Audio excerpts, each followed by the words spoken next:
Bienvenidos a una nueva inmersión. Hoy vamos a descubrir conexiones históricas ocultas, del tipo que probablemente no te enseñaron en el colegio. Ajá. ¿Te imaginas que ideas que hoy consideramos peligrosas y discriminatorias tuvieron sus raíces en un momento histórico que se supone que impulsó la democracia? Interesante. Pues eso es precisamente lo que vamos a explorar hoy.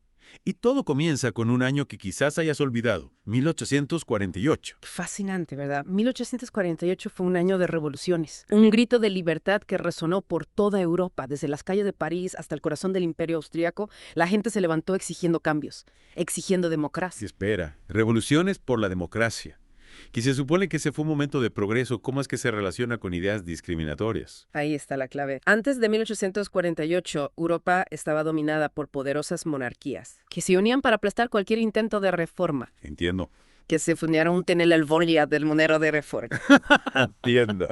La felicitacia.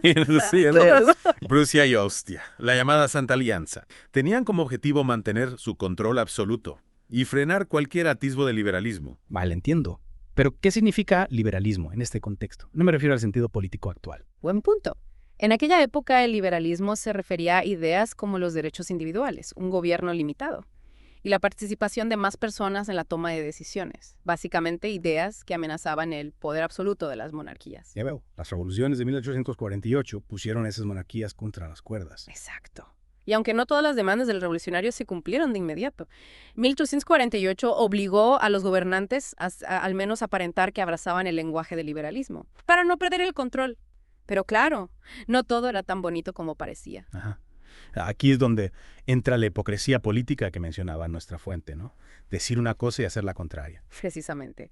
Y esta hipocresía allanó el camino para la búsqueda de formas de socavar los avances democráticos que se habían logrado. Y aquí es donde la historia da un giro oscuro. Nuestra fuente lo describe con crudeza. Hablando de la aparición de la eugenesia, ¿podrías explicar a qué se refiere exactamente? La eugenesia era un movimiento pseudocientífico que surgió a finales del siglo XIX. Su objetivo era mejorar la raza humana mediante la selección artificial, lo que a menudo tuvo consecuencias horribles. Pero ¿cómo se conecta esto con los eventos de 1848? ¿Cómo se pasó de la lucha por la democracia a algo tan terrible? Recuerda que las revoluciones habían empoderado a las masas, otorgando a más personas el derecho al voto y a la participación en el gobierno. Esto aterrorizó a las élites, que temían perder su poder. La eugenesia les proporcionó una herramienta para justificar la privación de derechos a aquellos que consideraban no aptos para participar en la democracia. Es escalofriante pensar que un movimiento así ganara fuerza. Y lo hizo. Imagínate que se te considerara no apto para tener hijos simplemente por ser pobre. Esa era la realidad a la que se enfrentaban muchos, bajo las políticas influenciadas por la eugenesia. La pobreza se veía como un signo de inferioridad inherente, a menudo vinculada a una supuesta falta de sangre germánica. O sea que utilizaban la eugenesia para justificar la marginación de los pobres y así mantener el statu quo. ¿Y qué ejemplos concretos hay de cómo se aplicaba esta discriminación? Bueno, algunos países implementaron políticas de esterilización forzosa, segregación e incluso genocidio, bajo la bandera de la eugenesia. La idea era eliminar a los indeseables del conjunto de la población. Es terrible pensar que una ideología tan perversa se presentara como un avance científico. ¿Y hasta qué punto estas ideas siguen presentes hoy en día? Podemos ver ecos de la eugenesia en nuestro tiempo. Esa es una pregunta muy importante, que intentaremos responder en la siguiente parte de nuestra inmersión. Lo que está claro es que el legado de 1848 es una espada de doble filo. Impulsó la democracia, pero también generó ansiedades que alimentaron prácticas discriminatorias, con las que aún estamos lidiando. Efectivamente, la pregunta de si aún existen ecos de la eugenesia en la actualidad es crucial, y para responderla debemos mirar a nuestro alrededor con ojo crítico.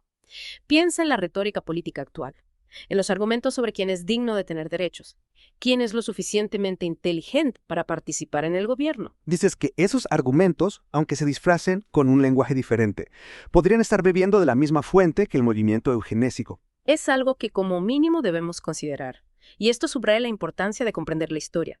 No se trata solo de fechas y nombres, sino de entender las fuerzas que han moldeado nuestra sociedad y cómo el pasado sigue influyendo en el presente. Entonces, si volvemos a 1848, ese año que aparentemente desencadenó tantos cambios, ¿qué podemos aprender de quienes lucharon por la democracia en aquel entonces? ¿Qué nos puede enseñar sus luchas sobre cómo luchar por un mundo más justo e igualitario hoy en día? Lo fascinante de 1848 es que no fue una sola revolución, sino una ola de levantamientos en toda Europa, personas de todos los ámbitos de la vida.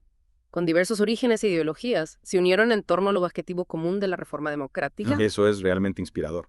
Demuestra que la acción colectiva puede ser poderosa, ¿Mm? incluso frente a obstáculos aparentemente insuperables. Exactamente. Y nos recuerda que el progreso no es inevitable, requiere vigilancia constante y voluntad de desafiar el status quo.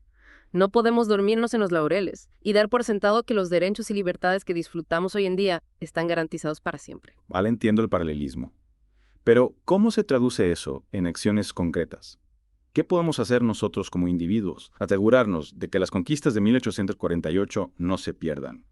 ¿Cómo podemos identificar y combatir esos ecos de la eugenesia en nuestra sociedad? Creo que la clave está en ser ciudadanos informados y comprometidos. Debemos estar atentos al lenguaje que se utiliza, a las suposiciones y motivaciones subyacentes a ciertos argumentos o políticas. ¿Quién se beneficia de dividir a las personas en función de su inteligencia o valía? ¿Quién gana poder cuando se margina o silencia a ciertos grupos? Son preguntas que todos deberíamos hacernos constantemente. Pero más allá de identificar estas dinámicas, ¿qué podemos hacer para contrarrestarlas? Podemos empezar por educarnos a nosotros mismos y a los demás, no solo en el sentido tradicional de libros de texto y aulas, sino a través de un compromiso con el aprendizaje continuo, buscando diversas perspectivas y desafiando nuestras propias suposiciones. Es decir, ser proactivos en la construcción de nuestro conocimiento, en lugar de simplemente aceptar pasivamente lo que nos han contado. Exacto. Necesitamos ser pensadores críticos, cuestionar las narrativas que se nos presentan y profundizar en las complejidades del pasado.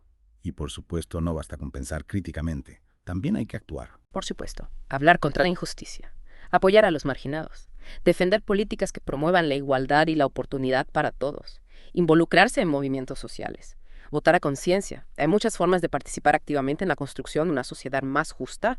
De acuerdo. Y supongo que también es importante recordar que la historia no es algo que sucedió en el pasado y ya está. Es algo que estamos creando todos los días con nuestras acciones. Totalmente de acuerdo. Tenemos el poder de dar forma al futuro, pero necesitamos estar informados por las lecciones del pasado. Y la historia de 1848, con sus luces y sus sombras, nos ofrece una valiosa lección sobre la fragilidad de la democracia y la importancia de luchar por ella día a día. Es una reflexión muy potente. Y creo que en este punto de nuestra inmersión hemos proporcionado a nuestro oyente mucha información para reflexionar. Desde las apasionantes revoluciones de 1848 hasta el insidioso auge de la eugenesia y los ecos de estos eventos en nuestro propio tiempo. Ha sido un viaje intenso. Sin duda. Y espero que este viaje haya inspirado a nuestro oyente a seguir explorando estas cuestiones por su cuenta, a profundizar en la historia, a desafiar sus propias ideas preconcebidas y a ser un participante activo en la construcción de un mundo más justo e igualitario. Totalmente. Has mencionado la importancia de la educación y el pensamiento crítico para combatir la injusticia y la discriminación, pero a veces puede resultar abrumador. ¿Por dónde podemos empezar? ¿Qué pasos concretos podemos dar en nuestra vida diaria para marcar la diferencia? Es cierto que puede parecer una tarea titánica, pero cada pequeño gesto cuenta. Una buena forma de empezar es cuestionando nuestras propias creencias y prejuicios. Todos tenemos sesgos inconscientes, y reconocerlos es el primer paso para superarlos. ¿Y cómo podemos identificar esos sesgos inconscientes? A veces ni siquiera somos conscientes de que los tenemos. Hay muchos recursos disponibles, como test de asociación implícita o talleres sobre diversidad e inclusión. Pero también podemos empezar por prestar atención a nuestras reacciones y a cómo nos relacionamos con personas de diferentes orígenes o circunstancias. Tiene sentido. Una vez que identificamos esos sesgos, ¿qué podemos hacer para cambiarlos? Informarnos, leer sobre diferentes perspectivas, hablar con personas que hayan tenido experiencias distintas a la nuestra, exponernos a realidades diferentes. La clave está en salir de nuestra burbuja y ampliar nuestra visión del mundo. Y supongo que también es importante aplicar ese pensamiento crítico a la información que consumimos. Absolutamente. En la era de las redes sociales y la información instantánea es más importante que nunca contrastar las fuentes, verificar la información antes de compartirla y ser conscientes de la existencia de sesgos en los medios de comunicación. Parece que volvemos al punto de partida. La importancia de la educación y el pensamiento crítico como herramientas para construir una sociedad más justa. Exacto. Y no solo se trata de una educación formal, sino de un compromiso constante con el aprendizaje y la autocrítica. Debemos estar dispuestos a cuestionar nuestras propias creencias, a reconocer nuestros errores y a aprender de los demás. En definitiva, se trata de ser ciudadanos responsables y comprometidos con la construcción de un mundo mejor. Así es. Y para ello debemos recordar las lecciones del pasado, como las que hemos explorado hoy en esta inmersión. 1848 nos recuerda que la lucha por la democracia es un proceso continuo. que requiere esfuerzo, vigilancia y la participación activa de todos. Muchas gracias por compartir sus conocimientos con nosotros hoy. Creo que has proporcionado a nuestros oyentes una valiosa perspectiva sobre cómo la historia puede ayudarnos a comprender